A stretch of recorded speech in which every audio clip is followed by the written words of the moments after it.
Assalamualaikum warahmatullahi wabarakatuh.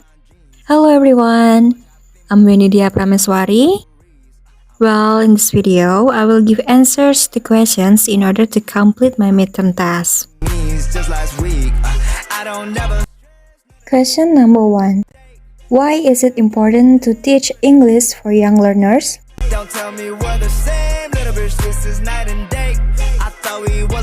Teaching English to young learners is one way to make children ready to face the development of the era.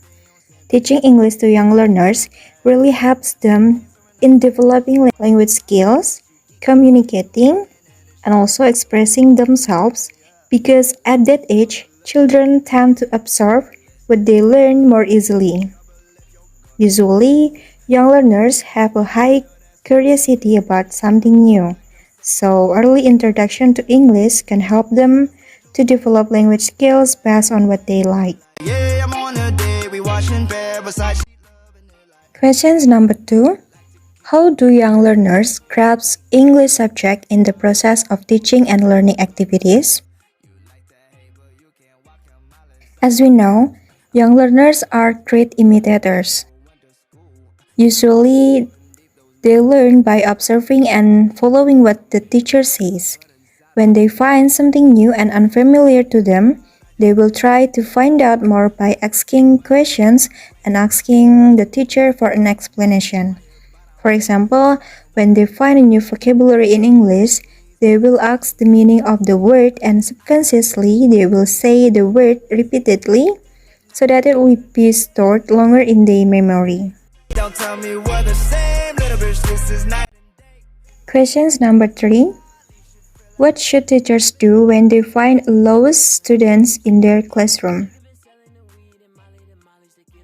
When the teacher finds students who are lagging behind in class, the teacher should give a natural approach to the students and ask if the student is having difficulties in the learning process.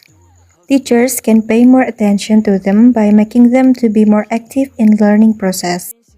For example, when there is a discussion in class, the teacher asks them to express their opinions or answer questions. By using this method, students are expected to be able to adapt and follow the lessons better. Questions number 4. Can students have 8 multiple intelligence in the same time? Why? A student can have 8 multiple intelligence at the same time. Basically, all humans are born with this 8 intelligence, but sometimes not all of them can be seen and developed simultaneously. The intelligence of a student can be seen from their interests and talents that they show. Sometimes the intelligence of students only stands out a few because they tend to focus more on improving certain intelligence. Question number 5. What reasons that make someone cannot recognize their MI and why? I think there are 2 factors that can affect why someone cannot recognize their MI.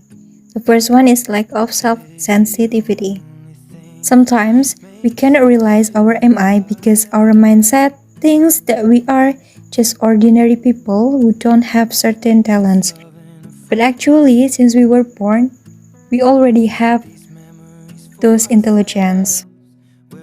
And the second one is lack of parental support for children's potential. Lack of parental support for their child's potential can also make it difficult for children to realize their MI. Until now, there are still many parents who impose their will on their children. Parents demand that their children be the person they want them to be without knowing what their children's talent and interests really are. These demands cause children to be unable to realize their MI and what MI should be prioritized to be developed. What should teachers do when they face so many kinds of students with different intelligence in the classroom? When the teacher has students with various intelligence in the class, the teacher must apply a variety of learning methods so that all students can take lessons according to their intelligence and learning style. Teachers shouldn't use monotonous methods because it will not be effective for some students. The first step that can be taken by teachers to determine the appropriate learning method is to observe students during learning activities. By doing observation, the teacher will find out what types of activities can attract students to be active in the class.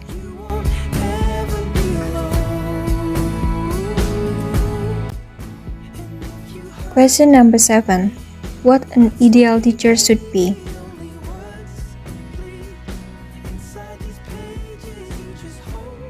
An ideal teacher should be able to master classes and material well, be responsible for their duties as a teacher,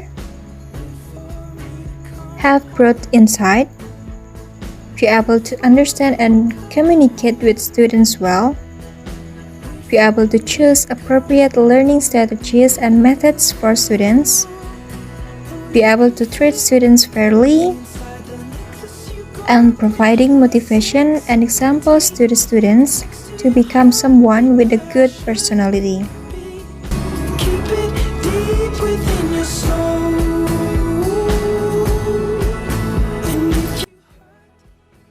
Question number 8. How should classroom management be arranged by teachers in order to make classroom conditions comfortable for the students? There are several ways that teachers can use to organize classes to make them more conducive and comfortable for students. The first one is create a fun learning atmosphere. It can be done by doing icebreaking before starting learning. The purpose of icebreaking is to make students focus and ready to learn. In addition, the teacher can also create a fun learning atmosphere by making students become more active to participate in every learning activity. For example, conveying their ideas or opinions and answering questions. And then the second one is arranged sitting. Monotonous sitting position can cause boredom and social jealousy in students. Therefore, the teacher should arrange student seats alternately once a week so that they can get a new learning experience. The third one is using a variety of learning methods. The use of a variety of learning methods will make students more enthusiastic to participate in the learning activity. Teachers shouldn't use the lecture method every day. Sometimes the teacher needs to make small groups so that students can discuss and solve the problem together with their friends. In addition, the teacher can also use the game method so that students are more interested to participate in the learning process. And then the last one is make rules by involving student participation. By giving students the right to participate in making rules, they will feel appreciated and needed, so that they will be responsible for the rules that have been made and agreed.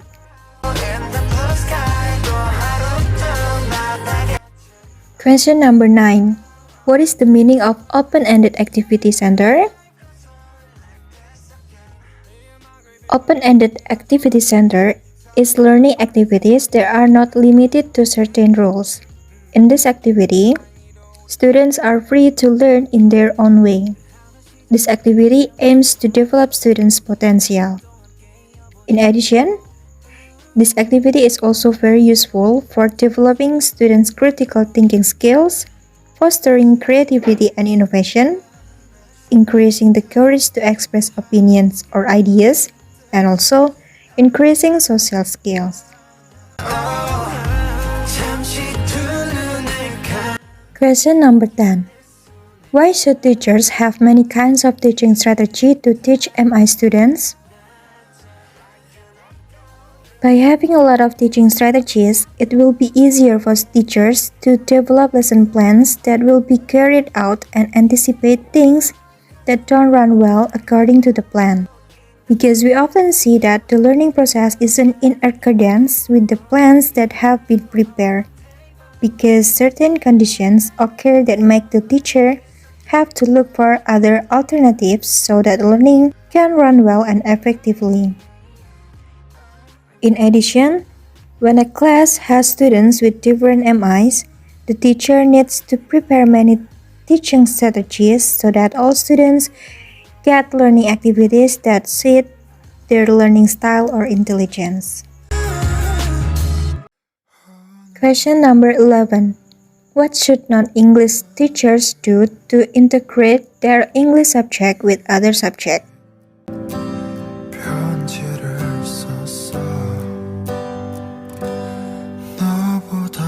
Non-English teacher must pay attention to several things before integrating an English subject with another subject. They need to consider what material can be integrated with other subjects, what teaching methods are appropriate, and how to apply them to suit students' learning style. Because we know that every student has different learning style.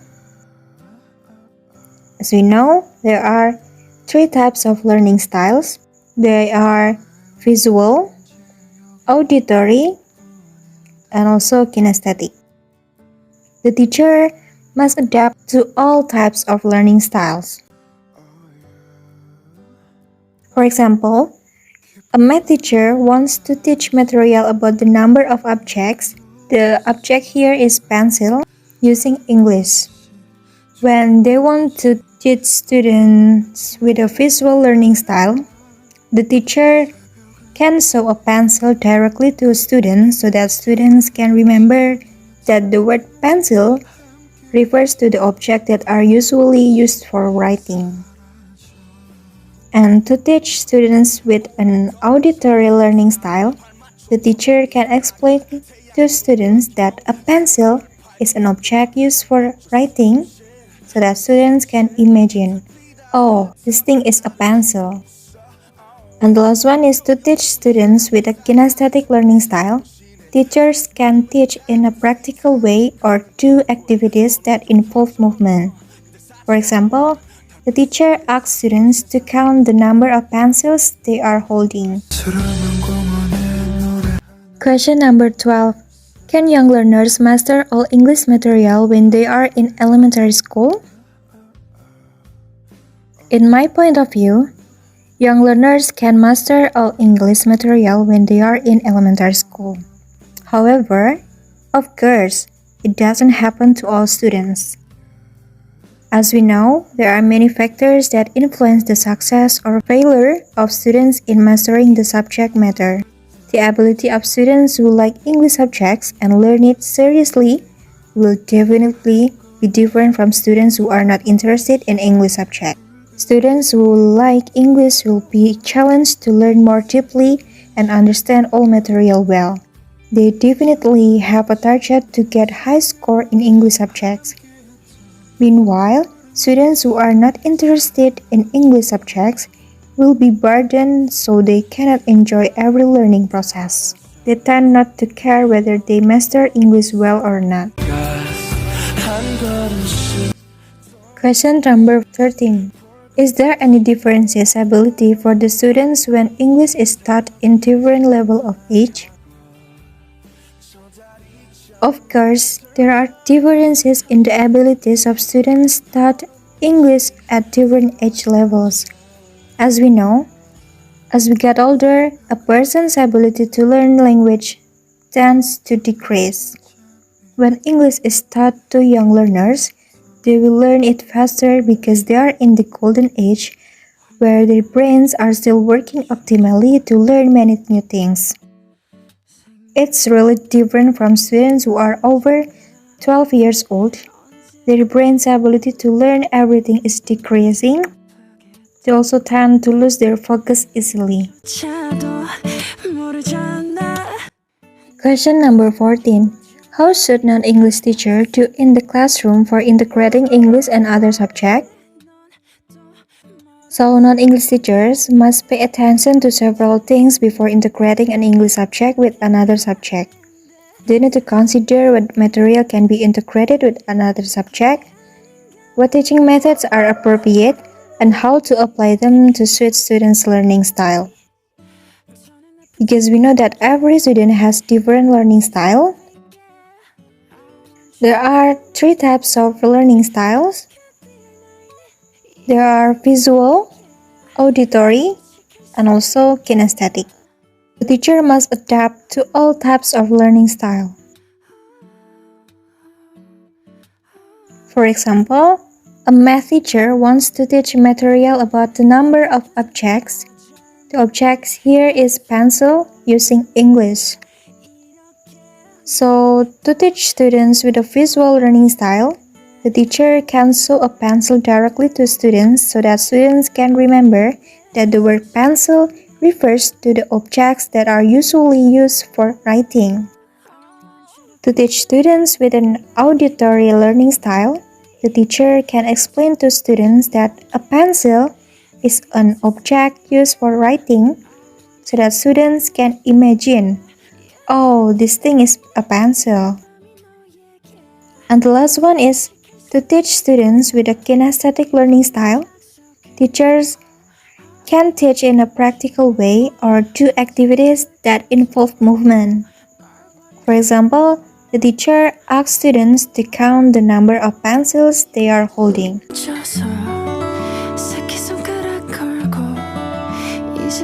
Question number 15. Please give an example technique for teaching English by using animated story. In this video, I will give an example technique called describing scene. The language focus of this technique is speaking. This technique can be used to teach several MI such as linguistics, kinesthetics, intrapersonal, and also interpersonal. The animated story that I use is the first well. Then how to use this technique? First of all, tell the students that they are going to watch a video entitled The First Well. Before playing the video, ask them to guess the meaning of word well in the title. Then, divide the students into groups that consist of 4 students. Give each group 4 pictures taken from the video. And play the video and ask the students to watch it carefully.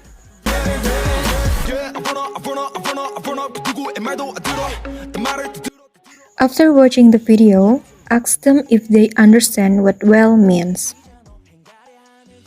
After that, ask them to arrange the pictures into the correct order. Ask each student to describe the scenes in groups. Ask them to demonstrate the action in the pictures. And the last one is choose one group to demonstrate the actions in the front of the class. Let's live it up. That's all my answers to questions in order to complete my midterm test. Thank you so much for watching my video. Sorry for the mistakes that I made. Wassalamualaikum warahmatullahi wabarakatuh.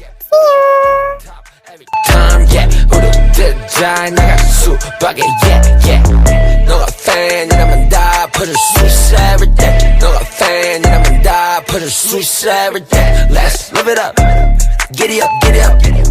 Let's live it up.